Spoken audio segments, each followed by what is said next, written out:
বাহ, তুমি দারুণ রেজাল্ট করেছো।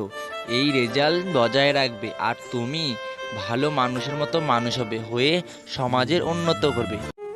গিফটটা দাও। তুমি চোখটা বন্ধ করো, আমি তোমাকে গিফটটা দিচ্ছি।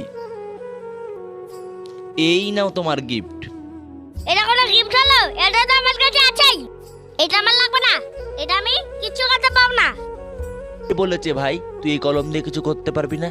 যেমন একটা কলমের খোঁচায় মানুষের জীবন বাঁচে, আবার তেমন একটা জীবন মরেও যায়। জানিস এই কলম দিয়ে অনেক কিছু হয়। আজ যে তুই স্কুলের মধ্যে প্রথম হয়েছিস এই কলম দিয়ে লিখেই তুই এই পর্যন্ত আসতে পেরেছিস, এত নাম্বার পেয়েছিস। দাদা আমাকে ক্ষমা করে দাও, আমার ভুলে গেছে। আমি এখনই ওই গিফটটা দাও আমাকে। ঠিক আছে ভাই, তুই তোর নিজের ভুল বুঝতে পেরেছিস, এতেই অনেক। এমন করবি আর কোনো দিন? না। ঠিক আছে, যা এখন ঘরে যা, রেজাল্টটা রাখ।